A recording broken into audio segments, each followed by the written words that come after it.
Alors, on va enchaîner donc sur le chapitre 2 concernant le bilan et plus précisément son analyse. L'objectif du premier chapitre sur le bilan était double. 1. Que vous sachiez présenter le bilan à la création de l'entreprise, d'où l'intérêt des 3 exercices que vous avez faits et qui concernaient le premier chapitre. Et le deuxième objectif, c'est de savoir lire, interpréter un bilan de fin d'exercice comptable. L'objectif de ce chapitre, donc le second, sera d'analyser le bilan. Je vous propose de commencer par découvrir le bilan de l'entreprise Naturax au 31/12 de l'année N, et ce sera l'occasion pour moi de rappeler ce que vous devez savoir du bilan. Alors, je vous rappelle donc à l'actif, on a les emplois de l'entreprise à la date d'établissement du bilan. Autrement dit, on a la réponse à la question où est passé l'argent, qu'est-ce qu'il est devenu, à quoi a-t-il été utilisé, etc. Alors, avec 3 colonnes, souvenez-vous, brut, amortissement et net. La colonne amortissement pour constater la perte de valeur des immos cumulés depuis leur acquisition au fur et à mesure de leur utilisation.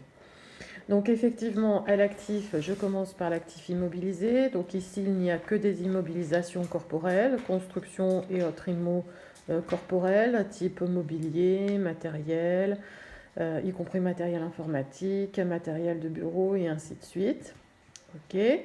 Et ensuite, on a l'actif circulant. Donc on retrouve les 3 éléments essentiels que je vous ai demandé de retenir: les stocks, les créances clients et les disponibilités. Et puis, j'ai rajouté dans ce bilan, entre les créances clients et les disponibilités, des autres créances, c'est-à-dire donc de l'argent qui est dû par des acteurs économiques autres que les clients. Exemple, le crédit de TVA qui serait dû par l'État.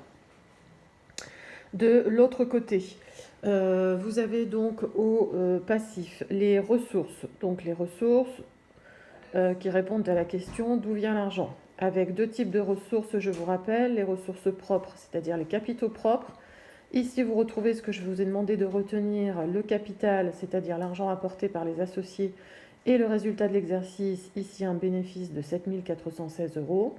Et puis, vous avez les dettes, donc des ressources étrangères qui seront à rembourser, des dettes au titre des emprunts, des dettes fournisseurs et des dettes fiscales et sociales.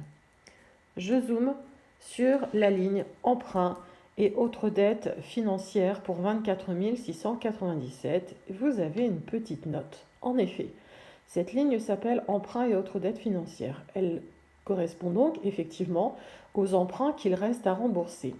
Mais la partie autres dettes financières, je vous renvoie à la petite note, correspond au concours bancaire courant et solde créditeur de banque. Et ici, il y en a dans la somme pour 931 €. À quoi cela correspond? Eh bien, cela correspond à des découverts bancaires. Ça veut dire que l'entreprise, donc ici, au 31/12 de l'année N, doit à sa banque, outre les emprunts, de l'argent donc qu'elle a utilisé au titre des découverts bancaires. C'est donc une dette, mais une dette à court terme. On est bien d'accord. Un découvert ne concerne que quelques jours. C'est important pour la suite. N'hésitez pas à noter en dessous de la petite note, vous pouvez faire un arrêt sur image et noter que les concours bancaires courants et soldes de créditeurs de banque correspondent donc à des découverts bancaires, ici pour 931 €. Alors, l'objet du cours d'aujourd'hui, ça va être d'analyser la situation de cette entreprise. Et donc, je vous pose la première question: la situation financière de cette entreprise vous paraît-elle saine? Justifiez votre réponse. Alors, moi, je vous propose déjà d'aller voir ici le résultat de l'exercice. On l'a déjà observé tout à l'heure, l'entreprise est bénéficiaire. Elle a fait un bénéfice de 7 416 €. C'est déjà ce que vous pouvez relever. C'est plutôt positif. D'accord? La deuxième chose que je relèverai également, c'est que au niveau des disponibilités, elle a en banque et en caisse 8 185 €. 8 mai, souvenez-vous, on a ici les 931 € de découvert bancaire. Donc elle n'a pas tout à fait 8 185 €. Elle a 8 185 moins 931, ce qu'on appelle une trésorerie nette. Pas besoin de faire le calcul, la trésorerie nette n'en reste pas moins positive. C'est un deuxième point plutôt positif. L'objet de ce chapitre va être d'analyser d'une façon beaucoup plus approfondie ce bilan. Alors, on va procéder en 3 étapes. 1. On va analyser le bilan comptable en présentant ce qu'on appelle le bilan fonctionnel. 2. On va calculer 3 indicateurs que sont le fonds de roulement net global, le besoin en fonds de roulement et la trésorerie nette. 3. On calculera un certain nombre de ce qu'on appelle des ratios qui nous permettront d'apprécier la situation financière de cette entreprise à travers son bilan.